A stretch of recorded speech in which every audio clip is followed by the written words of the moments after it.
BPD dengan NIDN 0714079002. Saya dari dosen Prodi Pendidikan Matematika Universitas Payatan Dada. Pada kesempatan kali ini, saya akan menyampaikan pernyataan diri dosen unjuk kerja Tridharma Perguruan Tinggi di bidang pengajaran sebagai syarat mengikuti sertifikasi dosen. Beberapa hal yang akan saya sampaikan. Pertama, di bidang pengajaran. Mata kuliah fungsi kompleks adalah salah satu mata kuliah yang saya ampu dengan bobot 3 SKS.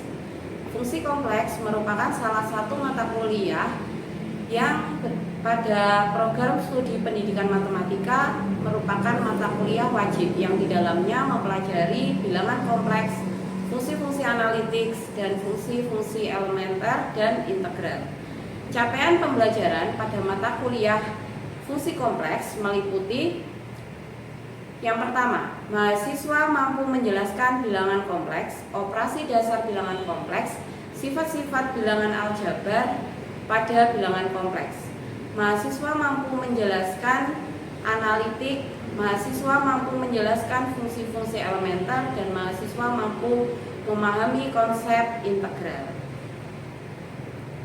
Untuk selanjutnya, referensi yang saya gunakan adalah buku dari Dr. Retno Marsipin, MPD, yang berjudul Fungsi Kompleks, dan juga buku pendukung dari Churchill RV tahun 1990, yaitu Kompleks Variabel dan Aplikasinya, edisi kelima.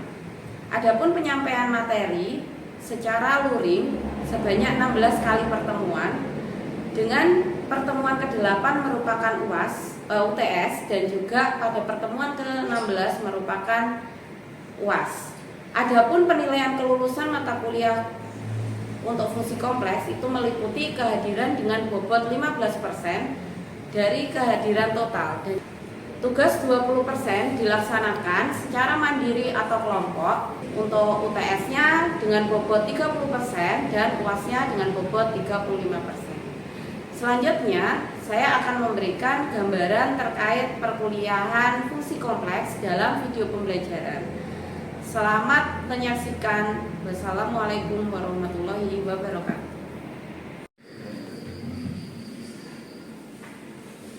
Assalamualaikum warahmatullahi wabarakatuh.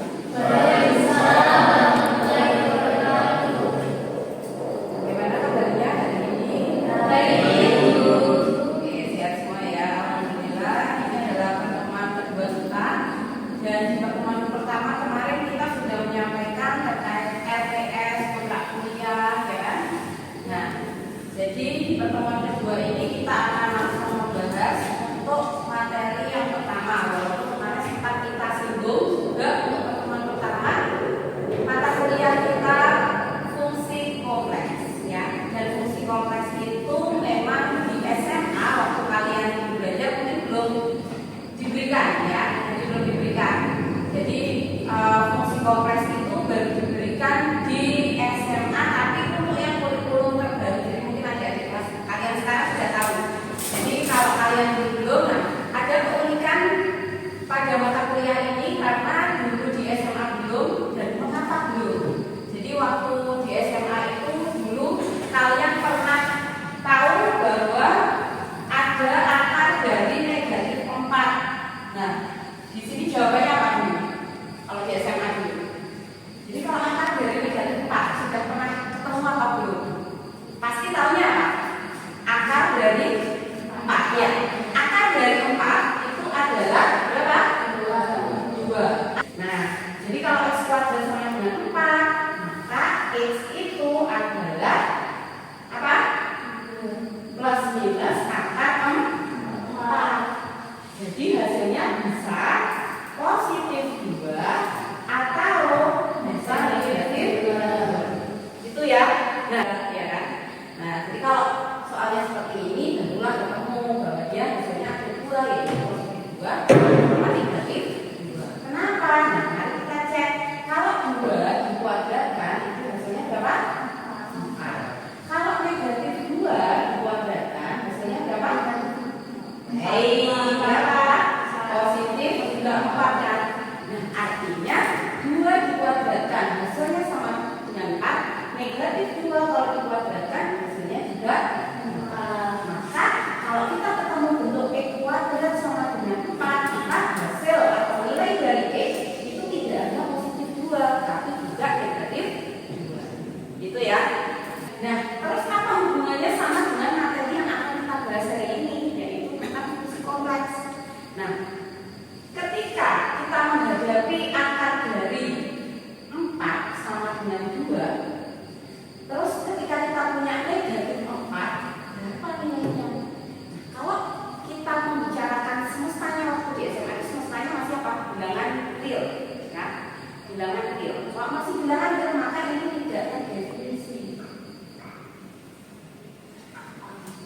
Ya, tidak ada. Kita nggak tahu kakak nilainya.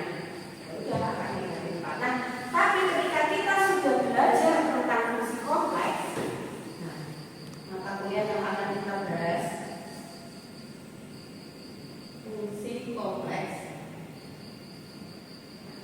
Maka di sini kita sudah membicarakan semestanya adalah bilangan kompleks. Kalau semestanya adalah bilangan kompleks, nilai dari angka itu akan bisa kita temukan.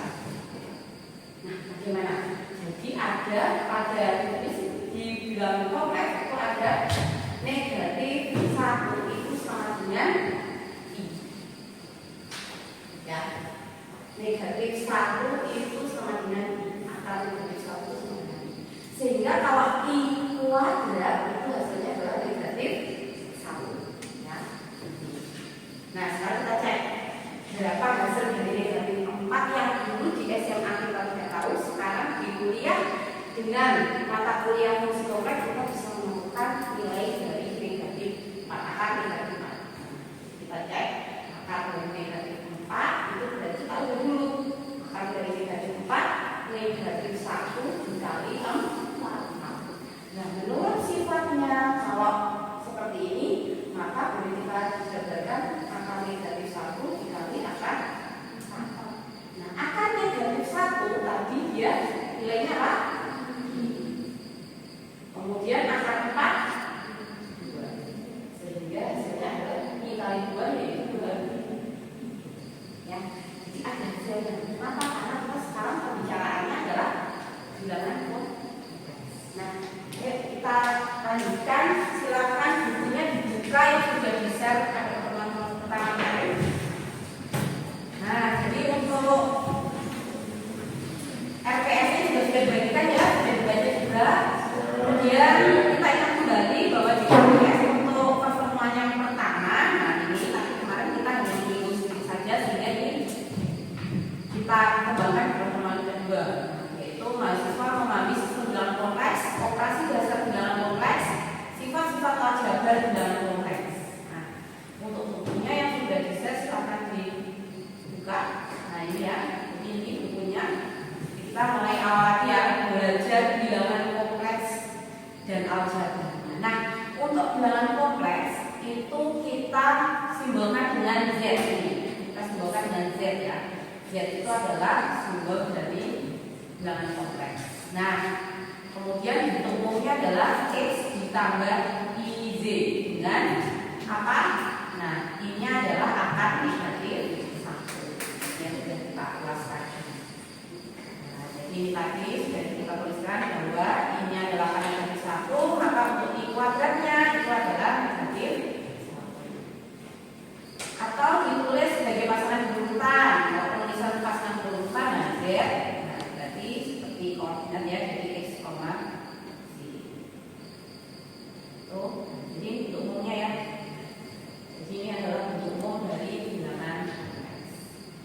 Nah, Z di sini adalah bilangan kompleks dengan bentuk umumnya seperti ini. Jadi X ditambah Z, ya, X ditambah Z. Nah, X-nya siapa? Nah, X-nya itu adalah bilangan real. Bilangan ya, ini nanti bilangan real dari Z. Nah, nanti penulisannya seperti pre-Z. Pre itu artinya real ya, real dari kompleks ya. Nah, Z-nya siapa? Z-nya itu adalah bagian dari imajinernya. Nah, imajiner dari Z itu ditulis Z ya nanti. Oke.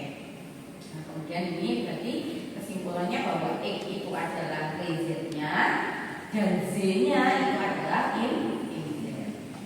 Nah, kemudian di sini bilangan kompleks. Nah, ini meliputi apa saja? Nah, ini ya bentuk umumnya tadi. Nah, untuk bilangan real Z yang tidak sama dengan 0 dan bilangan imaginary Z-nya yang 0, maka jadinya seperti ini. Z sama dengan X. Nah, X-nya adalah bilangan real. Kok bisa? Gimana? Nah, contohnya sama seperti ini. Jadi kalau ada Z sama dengan misalkan X ditambah IZ. Nah, tadi X-nya kan tidak 0. X-nya tidak 0 berarti dia berupa bilangan. yang tidak nol. Kemudian kalau Y-nya kita ganti nol. Nah, kalau ini bilangan jadi kita ganti nol, maka dia seperti ini kan. Nah, jadinya tinggal X saja. Makanya Z-nya sama dengan X. Nah, X-nya adalah bilangan. Nah, itu maksud dari yang oke, untuk yang B. Nah, B-nya sekarang Z-nya yang 0 dan imajinernya yang tidak 0. Nanti sama diganti X-nya yang diganti 0. Kemudian biasanya dengan Z sama dengan IZ. Dengan Z-nya, dengan IZ-nya adalah IZ-nya. Terus yang C, kalau kondisi ini, kondisi yang C ini, real Z-nya 0 dan IZ-nya 1. Maka jadinya apa? Nah, Z-nya kita ganti dengan 1. Jadi ini diganti 0 ya. Jadi Z sama dengan X yang ganti 0. Kemudian Z-nya diganti 1. Berarti I kali 1. Sehingga ini 0, 1 kali ini tetap I ya. Nah, jadi untuk yang C. Nah, itu. Terus kalau kondisi yang D, bagaimana nih kondisi yang D? Kondisi yang D, coba Mbak Anita dibaca kondisi yang D bagaimana? Bilangan real 0 dan bilangan imajiner 0, maka dikatakan bilangan kompleks 0 atau Z sama dengan 0, sehingga Z sama dengan 0 sama dengan 0 ditambah 50. Ya, jadi untuk X-nya kita ganti 0 dan Z-nya kita ganti 0 juga. Kalau semua ganti 0, maka hasilnya kan 0 ya, 0 ditambah 0, 0. Sehingga Z-nya adalah 0. Kalau Y-nya 0, maka disebut bilangan kompleks 0. Nah, oke. Nah, terus selanjutnya, nah ini ada bilangan kompleks yang ditulisnya dengan pasangan berurutan. Kalau menuliskan pasangan berurutan, itu tidak boleh dibalik. Jadi kalau Z itu sama dengan X, Z, maka kita tidak boleh membalik Z sama dengan Z, X karena akan berbeda. Kenapa berbeda? Karena kalau X itu dia tanpa I ya, kalau Y kan yang gandengan sama I ya. Nah, jadi kalau kita balik jadi berbeda dong. Jadi Y-nya yang di depan, jadi X-nya yang di belakang. Jadinya Z sama dengan Z ditambah IX. Nah, kalau Z sama X-nya nanti angkanya berbeda ya pasti beda. Contoh nih, Y sama dengan 2 ditambah 3I. Nah, berarti ini kalau ditulis pasangan berurutan 2,3. Terus kalau misalnya kita mau menuliskan balik 3,2, maka di sini Z sama dengan 3 ditambah 2. Nah, untuk yang ini kan berbeda. Ya, tidak sama. Cukup ya? Oke. Ya, ada yang ditanyakan sampai sini? Cukup jelas ya? Nah, semudah itu kan ternyata? Oke. Nah, di sini ada nanti aljabar perjuangan kompleks ya. Nah, nanti yang di atas bisa dibaca sendiri. Nah, kita lanjutkan untuk pembahasannya yang sekiranya nanti kita membutuhkan diskusi lebih lanjut. Nah, jadi pada aljabar dalam kompleks, dengan operasi aljabar, operasi uner. Nah, ini ada sifat-sifatnya nih, ada uner, biner. Nah, sifat-sifatnya apa? Yang kita bahas pertama adalah operasi uner, ya. Jadi kalau negatif itu apa maksudnya? Negatif itu adalah lawan dari penjumlahan bilangan kompleks. Maksudnya bagaimana?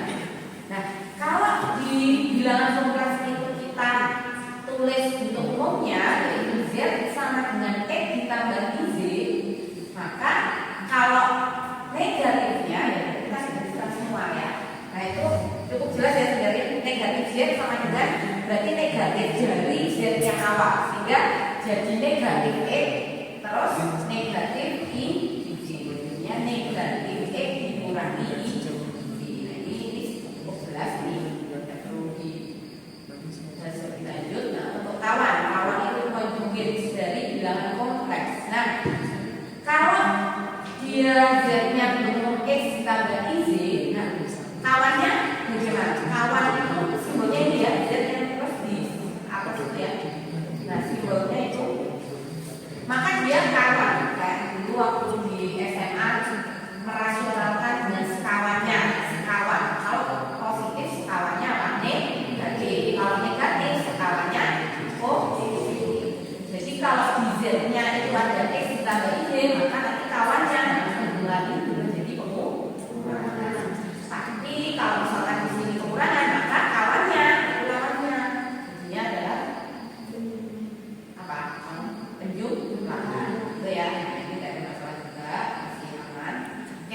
kebalikan. Nah, ini sepertinya yang perlu kita diskusikan kembali. Nah, untuk kebalikan atau lawan dari perkalian. Jadi kalau Z-nya itu adalah X ditambah IZ, maka definisi dari kebalikan itu, nah begini. Kalau di Z itu sama dengan X ditambah IZ, maka kalau kebalikan itu simbolnya seperti ini, seperti kebalikan ya. Nah, ini juga bisa disimbolkan Z seperti ini satu kan kebalikan. Terus bagaimana hasilnya kalau kebalikan? Nah, kita boleh tulis bahwa kebalikan adalah 1/Z, sehingga 1/Z. Z-nya tadi kan ini. Kita tulis ulang, X ditambah IZ. Nah, ini cara menyelesaikannya, kita kalikan dengan skalanya ya, seperti perasionalkan. Kita kalikan skalanya, kita pakai titik aja. Nah, kalau ini bulan, jadi skalanya tadi apa? Kawannya tadi apa? Negatif. Ini seperti itu ya. Nah, perkaliannya sama. Jadi 1 dikalikan X min IZ ya sama, tetap hasilnya X min IZ. Nah, ini yang berbeda di bawah. Kalau di bawah ini X ditambah, yang sini X dikurangi, maka kalian harus ingat bentuk selisih 2 kuadrat. Nah, selisih 2 kuadrat itu siapa? Kita masih ingat? Siapa? A? Oh, pakai pengurangan dulu. Oke, A dikurangi B, kemudian oke, jadi ini ya. Jadi kalau ada selisih 2 kuadrat, A plus B, A min B atau dibalik B, karena sifat komutatif ya. Nah, jadinya adalah A kuadrat min B kuadrat. Sehingga di sini adalah X kuadrat dikurangi IZ kuadrat. Nah, sehingga yang atas ini tetap X min IZ, yang bawah jadinya X kuadrat tetap X kuadrat. I kalau dikuadratkan jadi I kuadrat, Z kuadratkan jadi Z kuadrat. Itu ya. Nah, terus jadinya gimana nih? Nah, kita taruh di sini. Jadi di situ yang pembilangnya masih sama, X dikurangi IZ, sementara yang penyebutnya X kuadrat, kemudian I kuadrat itu tadi sama dengan apa? Ini sudah ada di sini. I kuadrat sama dengan apa? Negatif 1 ya. Oke, negatif 1. Jadi di sini kita ganti negatif 1 dikurangi negatif 1 kali Z kuadrat, sehingga negatif kali negatif 1 jadinya apa? Positif. Sehingga yang atas ini masih tetap sama, yang menyebutnya jadi X kuadrat ditambah Y. Apakah sudah sesuai dengan yang ada di buku? Sudah. Nah, sudah ya. Nah, tapi di sini dijabarkan lagi ya ternyata ya. Nah, jadi gini ya, kalau di buku itu sudah tertulis itu memang sudah benar ya. Tapi kita tunjukkan prosesnya supaya kita mencapai hasil akhir yang seperti ini. Oke, jadi ini gimana? Nah, ini boleh nih kita jabarkan lagi sesuai dengan buku ya. Nah, ini apa ya? X per X kuadrat ditambah Y kuadrat, lalu yang ini pengurangannya jadi Y per X kuadrat ditambah Y kuadrat. Jadi sama nih, X dikurangi IZ. Nah, ini sama ya, nah bawah. Oke, ya, sesuai. Oke, nah nanti kalau kalian belajar mandiri dan menemukan hasil akhir, terus kalian bingung, nah itu ditunjukkan dulu prosesnya. Jadi yang di buku ini merupakan hasil akhir dari proses ini, tapi prosesnya tidak disampaikan di buku ini. Makanya itu nanti sebagai bahan latihan ya. Oke. Sampai sini ada yang ditanyakan? Ya, nah itu masih sama. Oke, kalau operasi biner ini, jadi kalau ada 2 bentuk bilangan kompleks, kemudian mau dijumlahkan atau dikurangi atau dikali, nah terbagi, nah itu sama ya. Kalau penjumlahan sama, ingat penjumlahan itu variabel yang sama yang bisa dijumlahkan. Oke, itu untuk penjumlahannya. Kemudian ini sifat-sifatnya ya. Nah ini sudah jadi tugas kemarin untuk dibaca di rumah. Nah sekarang langsung aja kita coba untuk penjumlahan tadi, operasi biner untuk yang penjumlahan ya. Nah di sini ada di soal atau contohnya. Coba Mbak Anita bisa untuk menunjukkan teman-temannya ya, untuk yang nomor 1 aja dulu.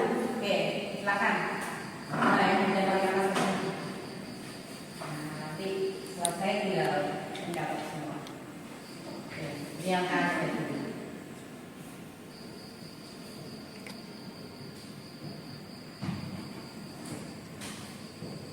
Untuk yang lain bisa melanjutkan untuk yang B dan C ya, nanti siapa tahu dapat giliran untuk menyampaikan hasil jawabannya.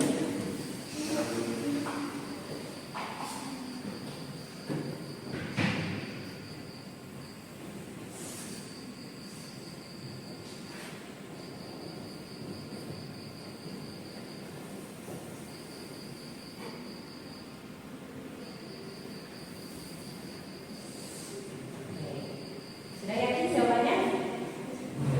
Kira-kira bagaimana nih anak? Coba jawaban dari Mbak Anita coba cek sudah betul atau belum. Nah, jadi bilangan dan bilangan ya. Jadi R, Z dengan R, Z kemudian yang I dengan I. Nah, jadi kalau R-nya 4 ditambah nilainya 7. Jadi sama dengan 4 dikurangi 7 ya, yaitu negatif 3. Betul ya. Kemudian yang ada I-nya dengan yang ada I-nya, imajiner dengan imajinernya ya. Jadi kalau 2I dikurangi I, jadinya berapa? I ya, 1. Jadi I itu 1. Makanya kalau 2I dikurangi I, berarti 2I dikurangi 1I. Hasilnya adalah 1I. Kalau 1 itu kan tidak perlu juga siapa ya. Nah, jadi hasil akhirnya adalah negatif 3 ditambah. Nah, betul ya? Oke, kita berikan terus untuk bisa belajar lebih baik. Oke, ada lagi yang ditanyakan sebelum kita akhiri untuk pertemuan kita hari ini, karena nanti akan kita lanjutkan ke pertemuan berikutnya untuk materi yang membahas tentang perkalian akar dari bilangan kompleks. Banyak ya. Kalau di RPS kita lihat kan enggak dia sifat-sifatnya tadi sudah. Nah, kemudian nanti untuk pertemuan berikutnya, nah, belajar modul bilangan kompleks nanti. Nah, itu kita akan bahas di pertemuan selanjutnya. Tapi ingat ya bahwa matematika itu selalu berkelanjutan. Jadi jangan ketika kita sudah belajar hari ini dilupakan.